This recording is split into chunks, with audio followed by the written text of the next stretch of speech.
जय हिंद दोस्तों। उत्तरांचल ज्ञानशाला में आपका स्वागत है। आशा करता हूँ आपका पेपर आज अच्छा गया होगा। देखिए, पेपर का स्तर तो कठिन था, कनिष्ठ सहायक के लायक का स्तर नहीं था, काफ़ी ऊंचा था। अब पेपर तो ऐसा बनाया गया है कि उसमें क्या है कि सिर्फ ज्ञान नहीं, आपकी रणनीति भी काम आती है कि आपको अगर प्रश्न नहीं आते हैं तो आपको क्या करना है, कितने प्रश्न आपको अटेम्प्ट करने हैं। कुछ प्रश्न तो वाकई में छोड़ने के लिए ही बने थे।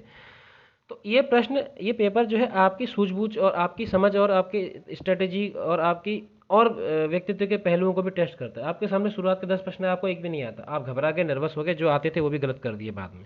ऐसा नहीं करना है, थमना है। पेपर में अगर मान लीजिए आपको 50 क्वेश्चन नहीं आते, तो इसका मतलब 50 में से लगभग 40 क्वेश्चन और लोगों को भी नहीं आते होंगे। अगर आप सही से तैयारी करके गए, अब आप सही से तैयारी नहीं करके गए फिर तो कुछ नहीं कह सकते। तो आपको क्या करना है, जो बेसिक प्रश्न था उसको तो करके आना है। ठीक है, तो मैंने आंसर की बनाई है, थोड़ा सा देर है, दुरुस्त है, कोशिश की है कि सारे सटीक आंसर रहें। जो आंसर डाउटफुल है उनको मैं आपको बता दूंगा डाउटफुल है। मैंने जल्दी आपका समय और डेटा कम खर्च हो, इसलिए मैंने क्या किया, सारे आंसर हाईलाइट किए हुए हैं, आप अपने आंसर मिलाइए। जो समझाने वाला होगा मैं इसको समझा दूंगा। फटाफट अपने प्रश्न की ओर बढ़ते हैं। पहला प्रश्न है, तो ये डिलीट करने के लिए आपको पता है, अगर आप खाली डिलीट करोगे तो रिसाइकिल बिन में चला जाएगा। अगर परमानेंटली डिलीट करना है तो आपको शिफ्ट प्लस डिलीट करना होगा साथ में। दूसरा प्रश्न आपके सामने है, तो शकाली यानी कि शकों को हरने वाला, ये तो आपको पता होगा। चंद्रगुप्त जो विक्रमादित्य है यानी कि चंद्रगुप्त द्वितीय है, उनको कहा जाता है। ठीक है, इन्होंने शकों को हराया था।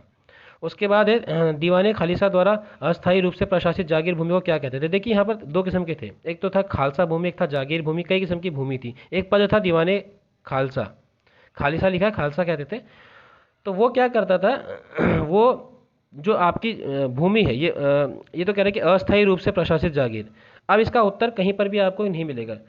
मैंने बहुत बेहतरीन जो किताबें हमारे पास, उनमें को भी देखने की कोशिश की है। हरीशचंद्र वर्मा या आशीर्वाद लाल बिहारी जी किताब वाली किताबों को भी देखने की कोशिश की है। इतना समय नहीं था तो मैं बहुत अच्छे से छान पाया उनको, लेकिन जितना मैंने फिर भी देखा, जो मदद ए माश होती है वो आपको मदद के तौर पे दी जाती है। ये कि आपको अब वो भूमि दे दी, अब आपको ज़िंदगी और उसी से काम चलाना है, उसी में से आपको जो आपको वहाँ से रेवेन्यू मिलता है वही आपको जमा करते रहना है। जो पाए बाकी होती है उसमें क्या होता है, दंड स्वरूप किसी से छीन लेते हैं, तो उसको कुछ समय तक का सरकारी कर्मचारी जो है वो उसको प्रशासित करते हैं। उसके बाद नए जागीरदार जब तक नहीं मिलता तब तक सरकारी कर्मचारी प्रशासित करते हैं, जब नया जागीरदार मिल जाता है तो उसको दे देते हैं। तो क्योंकि अस्थाई है, इससे मैंने एक अंदाज़ा लगाया, एक विश्लेषण किया कि यार अस्थायी रूप से जो दीवाने खालिसा द्वारा अस्थायी रूप से प्रशासित, क्योंकि वो अस्थायी रूप से अपने पास रख लेगा, बाद में जब कोई नया मनसबदार मिल जाएगा, जागीरदार मिल जाएगा, तो उसको पकड़ा देंगे, लो भैया तुम संभालो इस भूमि को। तो इसलिए इसका उत्तर पाए बाकी ही होना चाहिए। बाकी चौथा प्रश्न है सूर्यास्त जो है वो आपको पता होगा, स्थायी बंदोबस्त, क्योंकि इसमें क्या था, सूर्यास्त से पहले आपको लगान देना पड़ता था। अगर नहीं दिया तो फिर आपकी भूमि वो लोग ले लेते थे जागीरदारी व्यवस्था में। स्थायी जो बंदोबस्त था, परमानेंट सेटलमेंट कॉर्नवालिस का। ठीक है, बाकी आप उत्तराखंड से ज्ञानशाला से जुड़े रहिए। मैं ऐसे टॉपिक वगैरह कभी होगा तो मैं आपको पढ़ाते रहूँगा। बाकी क्वेश्चन आंसर हम डेली कराते हैं। मेरे टेस्ट सीरीज के भी यहाँ पर कुछ क्वेश्चन आए हुए हैं। अब देखते हैं। पांचवा नारायण गुरु है, छठा आपका मलिक अंबर है, फिर जापानी जहाज कोमाता गारू है, वित्तीय विकेंद्रीकरण लॉर्ड मेयो है। उसके बाद आपको पता है ये शोषण के विरुद्ध अधिकार हमें सभी को मिला हुआ है, नीति आयोग 2015 है। और संरक्षक क्या होता है, सीएजी, सब मैंने हाईलाइट किया हुआ, आप देख सकते हैं। यहाँ पर थोड़ा सा गलती आप कर सकते हैं। देखिए, आपको पता होगा एक मेगाबाइट में 1024 किलोबाइट होते हैं, एक तो ये हो गया।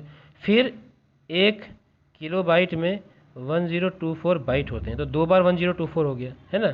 अगर ये बिट्स बोलता तो हमारा 8 वाला आंसर होता, 10 की पावर 6 इंटू 8, लेकिन यहाँ पर क्या करें, बाइट्स पूछ रहे, तो इसलिए हमारा आंसर ए हो जाएगा। कुछ लोग हज़ार हज़ार भी कराते हैं, लेकिन 1024 एग्जैक्ट उसका आंसर होता है, 1000 नहीं होता। फिर 2014 है राजस्थान। कुछ लोगों ने इसका आंसर गलत बताया है, बिहार बताया है, इसका सही आंसर राजस्थान है। ठीक है, आप देख लीजिएगा, ऐसा सेंसस के रियल डेटा से आप चेक कर लीजिएगा, तो आपका राजस्थान आंसर मिलेगा। उसके बाद ये, अगर आप न्यूज़पेपर पढ़ते हैं तो आपको मैं ये भी बताऊंगा कि अखबार से कौन से प्रश्न डायरेक्ट पूछे गए हैं। तो ये गैशर ब्रह्म जो है, गैशर ब्रह्म, ये अगर आप अखबार पढ़ते हैं ना तो वहाँ पर इसका जिक्र एक बार पहले हो चुका है। बाकी sir creek, magnetite, Himachal Pradesh, Raipur, ये भी न्यूज़ में था, ये भी न्यूज़ में रहा था कुछ समय पहले। ये द्रविड़ियन शैल तंत्र है। और ये जो है सप्त ऋषि, 7 ऋषियों के आधार पर उन्होंने 7 वो दिए थे, इसमें महिला सशक्तिकरण नहीं है।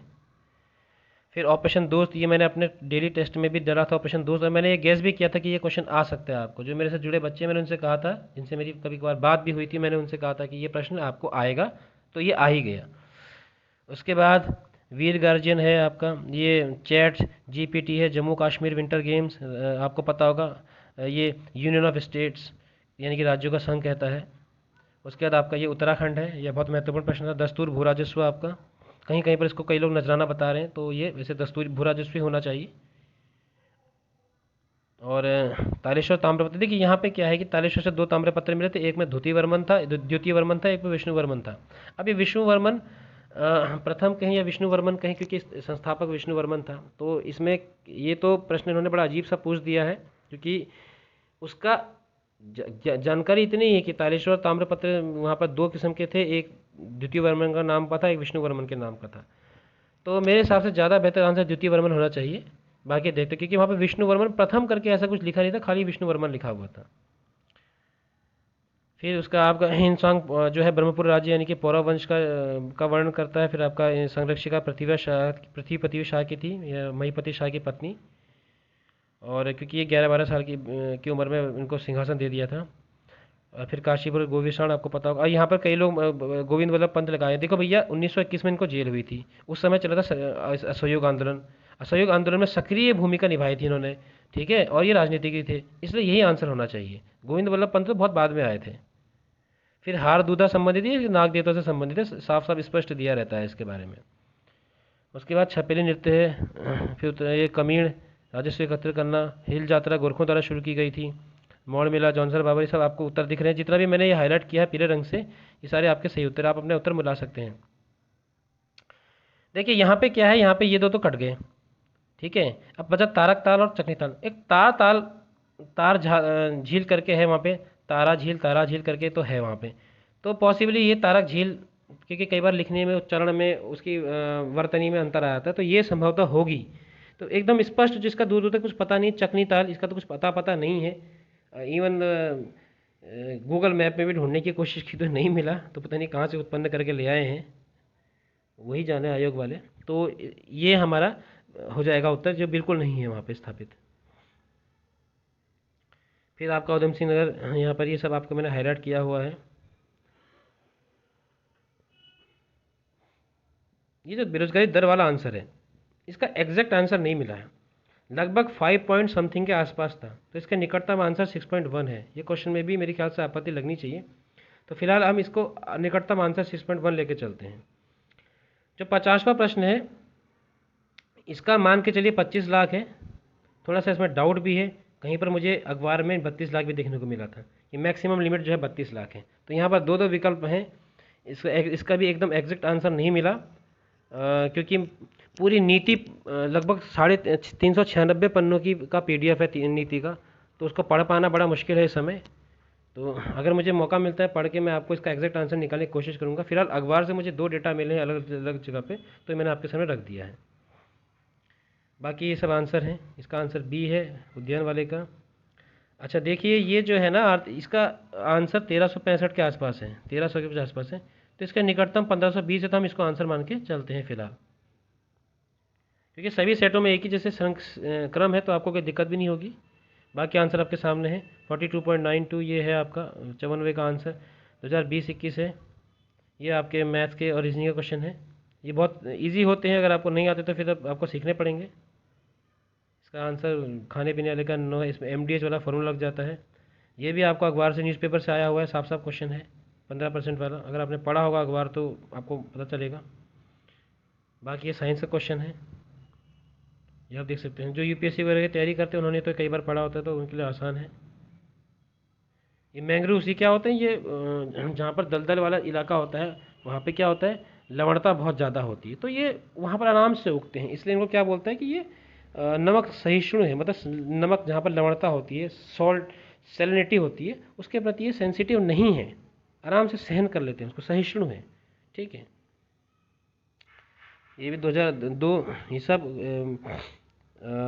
जब आप UPSC के दौरान या PCS के दौरान आप पर्यावरण पढ़ते तो वहाँ पे सब क्वेश्चन आते हैं। ये IP प्रोटोकॉल जो होता है, उसका जो लेयर्स होती हैं, वो ये 4 लेयर होती हैं।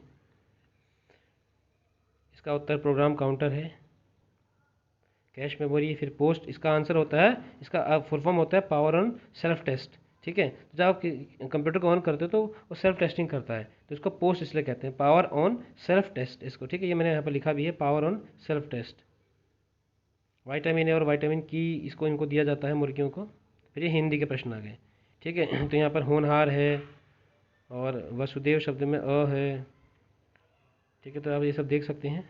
कभी कभी आप एलिमिनेट कर सकते हैं। देखिए मैंने क्या किया, मैंने इनको एलिमिनेट करके निकाला एग्जैक्ट आंसर, ठीक है ना। तो आप ऐसे भी कर सकते हैं।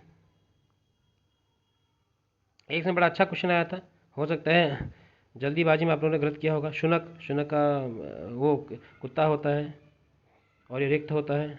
संबंधवाचक सर्वनाम है यहाँ पे।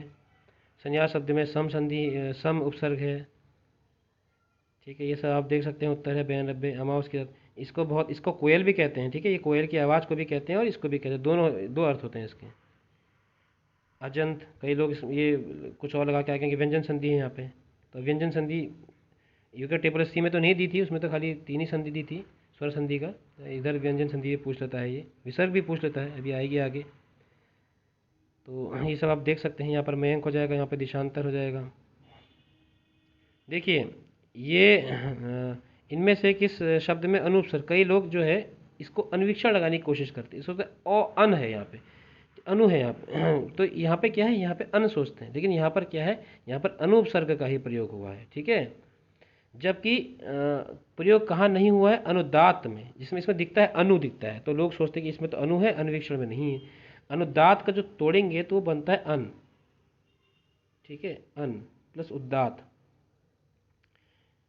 न और उ अनु हो जाता है इसलिए, लेकिन है यहाँ पे क्या, न है, अन है, अनु नहीं है यहाँ पे, ठीक है। ये ध्यान रखना है। यज्ञ वेदी संप्रदान तत्पुरुष से, इसका अर्थ क्या होता है, यज्ञ वेदी यानी कि यज्ञ के लिए वेदी। तो संप्रदान के लिए हम पढ़ते हैं ना अभी, इसका योजक चिन्ह संप्रदान के लिए, तो यहाँ पर संप्रदान तत्पुरुष हो जाएगा, ठीक है। यहाँ पर आ गई आपकी ये विसर्ग संधि यशोदा, यशः प्लस दा होता है इसका, ठीक है। और भ्रमर आपका पारावत होता है। तो इस प्रकार आपके 100 के 100 प्रश्न हुए, ठीक है। जो दो तीन एक संदिग्ध थे मैंने आपको बता दिए। सबसे कम समय में आपके सामने आंसर के लेके आ रहा, सटीक आंसर कीजिए। आप इसे ज़रूर देखिए, शेयर कीजिए। कोई डाउट होगा तो आप कमेंट बॉक्स में पूछ सकते हैं, कैसे होगा क्या होगा, ठीक है। आप इसको ज़रूर कीजिएगा, शेयर कीजिएगा। धन्यवाद, जय हिंद।